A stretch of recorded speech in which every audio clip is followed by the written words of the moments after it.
বাড়ছে ভারত ও বাংলাদেশের সীমান্তবর্তী স্থলবন্দরগুলোর কার্যক্রম, বাণিজ্য বৃদ্ধি সহ পারস্পরিক স্বার্থ সংশ্লিষ্ট বিভিন্ন বিষয় নিয়ে আলোচনা হয়েছে দুই দেশের মধ্যে। সিলেটে নিযুক্ত ভারতের সহকারী হাইকমিশনার অনিরুদ্ধ দাস ও বাণিজ্য, শিল্প, পাট ও বস্ত্রমন্ত্রী খন্দকার আব্দুল মুক্তাদিরের সাথে আলোচনা শেষে এই আভাস পাওয়া গেছে। সিলেটের সার্কিট হাউসে অনুষ্ঠিত বৈঠকে বাংলাদেশের পাটজাত পণ্য ও বস্ত্রশিল্পের প্রসারে ভারতীয় বিনিয়োগ বৃদ্ধির সম্ভাবনা এবং কারিগরি সহযোগিতার নতুন ক্ষেত্র নিয়েও আলোচনা হয়। সিলেটে ভারতীয় ব্যবসায়ীদের বিনিয়োগে উৎসাহিত করতে বিশেষ উদ্যোগ গ্রহণের বিষয়টি উভয় পক্ষ ইতিবাচকভাবে বিবেচনা করা হয়েছে বলে সংশ্লিষ্ট সূত্র জানিয়েছে।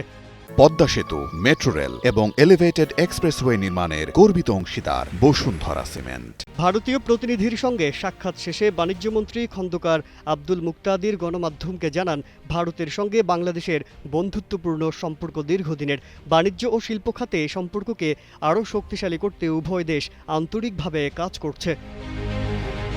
এ সময় মন্ত্রী বলেন, সিলেট অঞ্চলের সীমান্ত বন্দরগুলোর মাধ্যমে আমদানি রপ্তানি কার্যক্রম আরও গতিশীল করা, বিদ্যমান ব্যবসায়িক জটিলতা দূর করা এবং অবকাঠামোগত উন্নয়ন নিয়ে গুরুত্বপূর্ণ আলোচনা হয়েছে। এই আলোচনা দেশের অর্থনৈতিক উন্নয়নে ইতিবাচক ভূমিকা রাখবে বলেও আশাবাদ ব্যক্ত করেন বাণিজ্যমন্ত্রী। অন্যদিকে ভারতীয় সহকারী হাইকমিশনার অনিরুদ্ধ দাস দুই দেশের অর্থনৈতিক সম্পর্ক আরও সম্প্রসারণের প্রত্যয় ব্যক্ত করেছেন। বলেন, পারস্পরিক সহযোগিতার মাধ্যমে সীমান্ত বাণিজ্য বৃদ্ধি পেলে উভয় দেশের ব্যবসায়ী ও সাধারণ মানুষ সরাসরি উপকৃত হবেন। দ্বিপাক্ষিক বাণিজ্য আরও শক্তিশালী করতে একসঙ্গে কাজ করার আশ্বাসও দেন তিনি। সিলেট থেকে কবির আহমেদের পাঠানো তথ্যচিত্রে ডেস্ক রিপোর্ট, কালের কণ্ঠ।